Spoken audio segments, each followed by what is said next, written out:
तो यहाँ पे पहला सवाल यह था कि लाल डिग्गी है क्या। दूसरा सवाल कि आखिर हमें लाल डिग्गी पर जाने का मशवरा किसने दिया। और तीसरा सवाल ये कि हम जब वापस आए तो हमारे साथ क्या सलूक किया गया।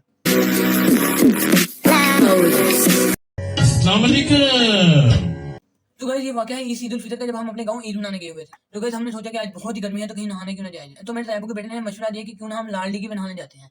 अब लाल डिग्गी एक बहुत ही गहरा टूबल है जिसके अंदर लाल पेंट हुआ है। तो यहाँ पे मैं बता दूं, मैं नवीद, उसके बाद मेरा कजन, उसके बाद दो मेरे और कजन जो मेरे फूफू के बेटे हैं वो, और एक और कजन, हमने प्लान बनाया कि क्यों ना घर वालों से छुप के जाया जाए लाल डिग्गी पे।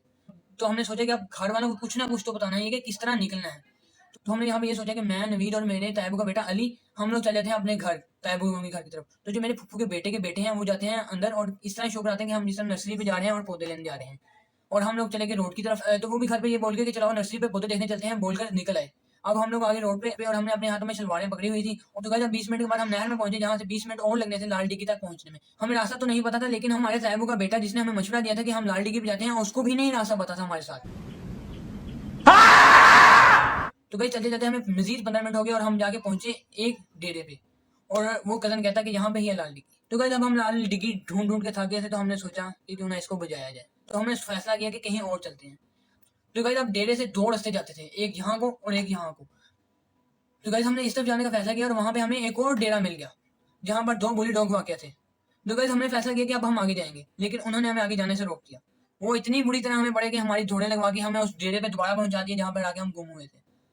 तो गाइस अब हमने फैसला किया कि उस तरफ तो नहीं जा सकते, चलो इस तरफ ही जाके देख लेते हैं।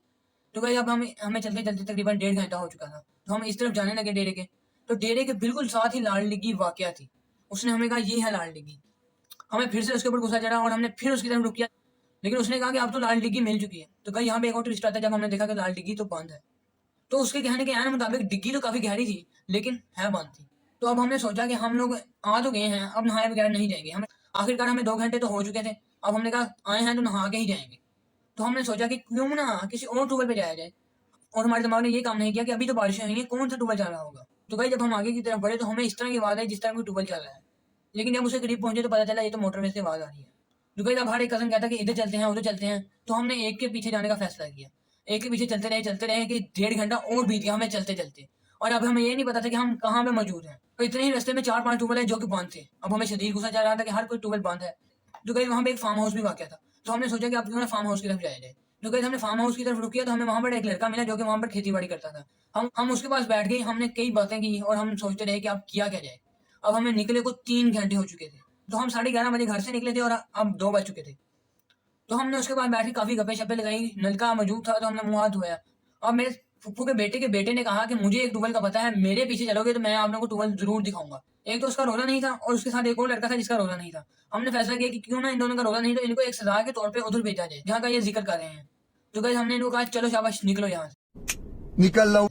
लेकिन वो लोग बहुत हीले बहाने बनाते रहे कि आप लोग भी हमारे साथ आओ, आप लोग भी हमारे साथ आओ। लेकिन हमने तो जान से इनकार कर दिया क्योंकि अब हमारे 2.5 घंटे हो चुके थे निकले को। तो गाइस आखिरकार उनको जाना पड़ा और वो 45 मिनट लगाकर वापस आए। इतनी देर में हम भी सोच-सोच के परेशान हो गए थे कि अल्लाह माफ़ करे उनके साथ कोई हादसा ना पेश आ गया हो। तो गाइस अभी वापस नहीं आए थे कि हमने ये सोचा कि अगर टूबल ना मिला तो हम लोग इस फार्म हाउस में जाएँगे। उस फार्म हाउस में स्विमिंग पूल भी था।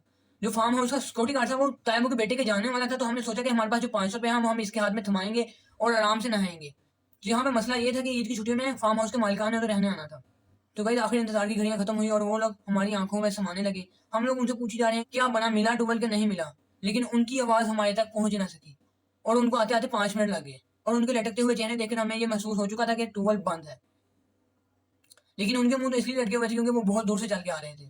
और जब वो हमारे पास पहुँचे हैं तो अल्लाह की कसमें उठाने लगे कि वाक़ई ही टूबल मिल गया है, तो चलो आज चलें। तो गाइस हमने नहीं देखा कि वो भाई किधर गया अब। हमने फ़ौरन उनके पीछे दौड़ें लगा दी और हम लोग 15 मिनट में उस टूबल पे पहुँच गए। गाइस ये लाल डिग्गी तो नहीं थी लेकिन टूबल तो था और बहुत ज़्यादा छोटा था। अब हमने कहा आए हैं नहा के जाएँगे, भले छोटा हो भले बड़ा हो। तो गाइस यहाँ पे एक और ट्विस्ट आता है कि जब हम जा रहे होते हैं तो वो ज़िम्मेदार कह रहा होता है कहाँ आ रहे हो? हम लोग यहाँ पर परेशान हो गए, ये तो अब हमें नहाने नहीं देगा। तो गाइस यहाँ पर हम परेशान हो गए कि अब क्या करेंगे? तो हमने उन अंकल को 4 घंटे की अपनी दुखी दास्तान सुनाई। तो उन्होंने हमारी दास्तान सुन के हमें इजाज़त दे दी कि हम उनके टूबल में नहा लें। तो इस मौके पर हम इतने खुश हुए कि इसकी खुशी इमरान खान के गिरफ्तार होने से भी ज़्यादा थी।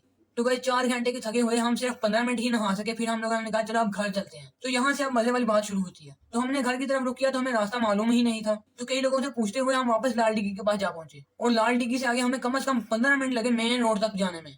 तो गाइस अब हम लोग बहुत ही थक चुके थे। तो इतनी ही देर में हम रोड क्रॉस करके दूसरी साइड पे जा पहुंचे, जहाँ पर एक बहुत बड़ा तख्त लगा हुआ था। तो हम उस पर जा बैठे। तो हमें घर से निकले हुए 4 घंटे हो चुके थे, तो हमें यकीनन मालूम था कि घर वाले हमें ढूंढ रहे होंगे। तो इतनी ही देर पर मैंने तख्त पर पड़ी हुई अखबार उठाई और उठाकर उसको पढ़ने ही लगा कि इतनी देर में मेरे फुफ्फू के बेटे ने कहा कि भाई वो देखो चाचू आ रहे हैं। तो ये सुनकर मैंने अपना मुंह अखबार से छुपा लिया। इतनी ही देर में पता चला कि वो तो मेरे पीछे खड़े हैं। तो मैंने मुड़कर देखा तो उन्होंने कहा तुसी घर आओ, तो पूछ रहे हैं। वो लोग बाइक पे थे, वो लोग तो घर चले गए और हमें यहाँ से मजीद 15 मिनट लगने थे घर जाने के लिए। और हम लोग रास्ते में सोचे थे कि अब क्या करना है।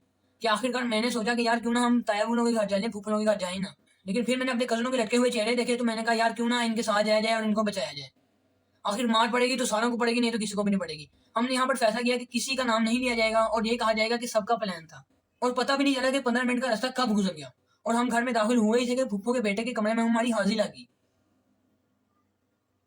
यहाँ पर आपको बता दूं कि मेरे फुफ्फो के बेटे एक तो बहुत सख्त हैं और एक थोड़े से नरम है। तो उन्होंने हमसे पूछा कि आप लोगों को किसने इजाजत दी है कि घर से बगैर पूछे बाहर जाओ, वो भी 4 घंटे के लिए। बस हमने उनसे माजरत कर ली और हम मार से बच चुके थे।